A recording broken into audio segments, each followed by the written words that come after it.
इंडी गठबंधन में तकरार कैसे हो इकरार।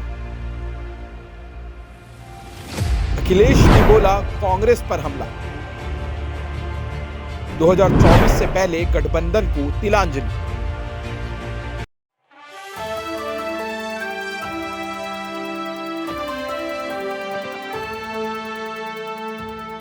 नमस्कार, मैं राकेश मोहन सिंह और आप देख रहे हैं नेक्स्ट 9 न्यूज़ पॉलिटिकल बाइट।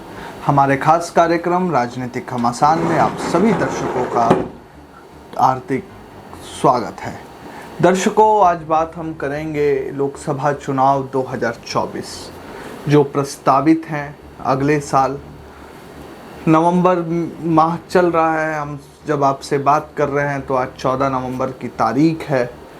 नवंबर में आधा महीना और दिसंबर का शेष महीना, उसके बाद 4 महीने 2024 के, यानी अप्रैल माह अगर सही समय पर चुनाव हुए तो अप्रैल से मई के बीच में लोकसभा चुनाव 2024 संपन्न हो जाएंगे। यानी कुल मिला के दर्शकों 5 से 6.5 महीने के बीच का या 6 महीने का बीच का समय बचा है। सभी दल, सभी राजनीतिक दल अपने अपने हिसाब से राजनीतिक चौसर पर बिसाते बिछा रहे हैं। लोकसभा चुनाव में हर दल कुछ ना कुछ अपनी राजनीतिक हैसियत, अपने संगठन की ताकत के हिसाब से पा लेना चाहता है। जहां एक और भाजपा ने अपने एनडीए गठबंधन को मजबूत करने का प्रयास किया है, तो वहीं दूसरी ओर पीएम मोदी के मजबूत राजनीतिक छवि से और उनके राष्ट्रहित के कामों को टक्कर देने के लिए विपक्षी नेताओं ने एक गठबंधन का गठन किया जिसका नाम रखा इंडी गठबंधन। इंडी गठबंधन में बंधन कम और गांठें ज़्यादा दिख रही हैं। आप सभी को पता होगा, चाहे वो बंगाल हो, बिहार में अभी कमोबेश स्थिति ठीक चल रही है, चाहे तमिलनाडु हो, चाहे केरल हो या फिर यूपी हो। देश का सबसे बड़ा राजनीतिक सूबा जहां से सबसे अधिक लोकसभा सीटें आती हैं 80, वहां के सबसे बड़े विपक्षी दल समाजवादी पार्टी के मुखिया प्रमुख अखिलेश यादव ने एक ऐसा बयान दिया है जिसके बाद से इंडिया गठबंधन में दरारें पड़ना तय है। हालांकि आखिर अखिलेश के साथ ऐसा क्या हुआ कि उनका इंडी गठबंधन से मोह लगभग भंग हो चुका है। क्या हुआ ऐसा? हुआ ये कि मध्य प्रदेश चुनाव में अखिलेश यादव कांग्रेस के साथ गठबंधन की चाह रख रहे थे, लेकिन मध्य प्रदेश कांग्रेस के प्रमुख और चुनावी रणनीतिकार कमलनाथ ने उनके सभी राजनीतिक मंसूबों और संगठन विस्तार की सोच और कोशिशों पर पानी फेर दिया। कमलनाथ का वो बहुचर्चित बयान, छोड़िए ना अखिलेश को, इसने अखिलेश यादव की आह निकाल कर रख दी। जो राजनीतिक संगठन का विस्तार की चाह रख रहे थे अखिलेश यादव, वो कमलनाथ की बातों और कमलनाथ के वक्तव्यों के बाद आह भर कर रह गए। यही एक सबसे बड़ा कारण है जो अखिलेश यादव का मोह भंग हो गया इंडिया गठबंधन से। इसके बाद अखिलेश यादव ने मानो अपने तरकश के सारे तीर ही कांग्रेस की तरफ छोड़ दिए। अखिलेश यादव ये भूल गए कि वह भी इंडी गठबंधन के एक घटक दल है जिनके ऊपर देश के सबसे बड़े राजनीतिक सूबे में इस गठबंधन को स्थापित करने का दारोमदार है। लेकिन सपा से बाद में आई आम आदमी पार्टी का राष्ट्रीय पार्टी बन जाना और अखिलेश यादव का एक सूबे तक सिमट कर रह जाना, अखिलेश यादव को नागवार गुजरा होगा, तभी वह मध्य प्रदेश में इतना सक्रिय हुए।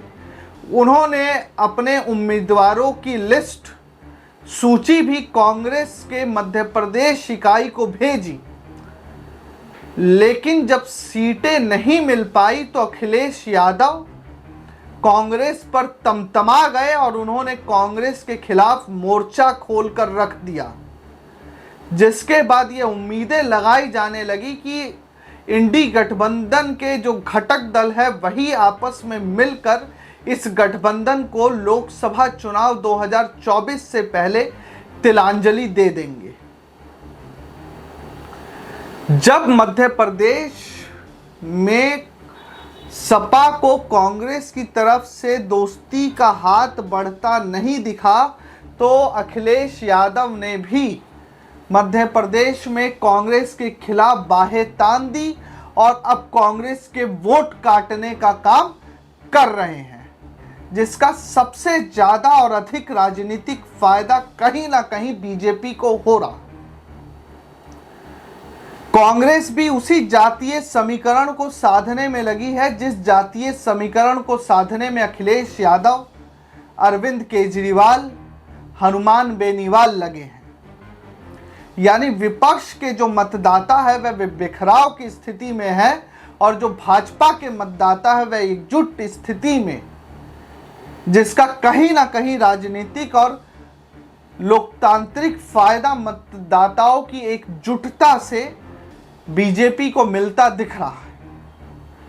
इस जूतम पैजार के बीच में सोने पे सुहागा बीजेपी के लिए यह है कि पीएम मोदी ने मध्य प्रदेश की कमान खुद अपने हाथों में संभाल ली है। पीएम मोदी बीजेपी का वह चेहरा है जिनकी बातों पर जनता को आज भी भरोसा है, उनकी गारंटियों पर जनता आज भी एतबार करती है। मामा कहीं ना कहीं छुप गए हैं और पीएम मोदी मध्य प्रदेश में भाजपा के लिए एक संजीवनी की तरह साबित हो रहे हैं। जिस भी लोकसभा सीट पर जाकर पीएम मोदी चुनावी भाषण दे रहे हैं, वहां की विधानसभा का रुझान कहीं ना कहीं बीजेपी की तरफ बढ़ता जा रहा है। 19 साल के लंबे एंटी इनकम्बेंसी के बावजूद रुझानों में बीजेपी कांग्रेस को कड़ी टक्कर देती दिख रही है, तो वहीं दूसरी तरफ कांग्रेस के दो बड़े नेता जो मध्य प्रदेश से आते हैं, दिग्विजय सिंह और कमलनाथ, अपने अपने बेटों को सेट करने और अपने अपने हिमायतियों को टिकट दिलाने की जद्दोजहद में लगे रहे थे। और अब ऊपर से अखिलेश यादव ने कांग्रेस को बेचैन करके रख दिया है। अखिलेश यादव कल रैली कर रहे थे और रैली करने के बाद उन्होंने मीडिया से बातचीत करते हुए जो बयान दिया वह कहीं ना कहीं कांग्रेस के दिलों को और सुर्ख कर देगी और इंडिया गठबंधन में एक तरीके की दरार की भी नींव कल अखिलेश यादव ने अपने बयान से रख दी है। क्या कहा अखिलेश यादव ने वह भी आप सुनते चलिए। अखिलेश यादव ने कहा कि समाजवादी जनगणना एक एक्सरे, समझिएगा, समाजवादी जनगणना एक एक्सरे की तरह होगी जो देश में विभिन्न समुदायों का विवरण देगी।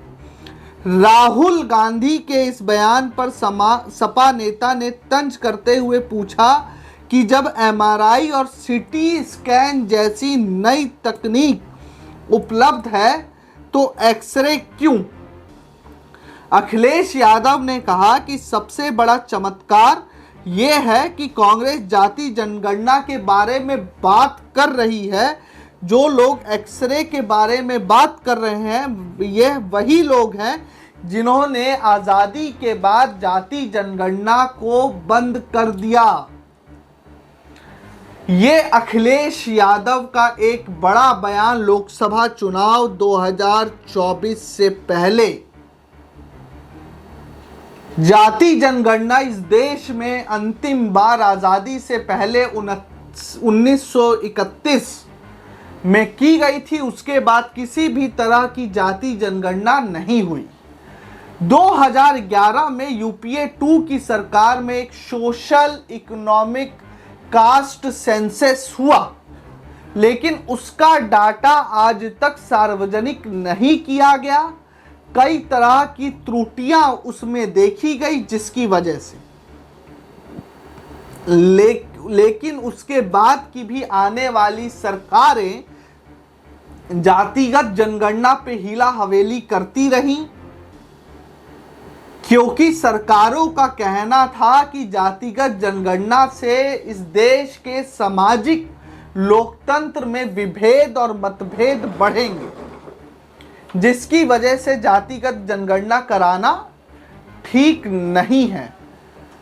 तो अब देखना यह है कि अखिलेश यादव के इस बयान के बाद इंडिया गठबंधन की राह लोकसभा चुनाव 2024 तक कैसी रहती है। क्या इंडिया गठबंधन बिखर जाएगा या सभी मतभेदों और राजनीतिक स्वार्थों को एक तरफ करके इंडिया गठबंधन पूरे जोर से पीएम मोदी के खिलाफ उतरेगा? इस पूरे विषय पर आपका क्या सोचना है, हमें जरूर लिख भेजें। इस रिपोर्ट में अभी इतना ही। देश और दुनिया की तमाम खबरों के लिए देखते रहिए नेक्स्ट 9 न्यूज़ पॉलिटिकल बाइट। मुझे दीजिए इजाज़त। धन्यवाद।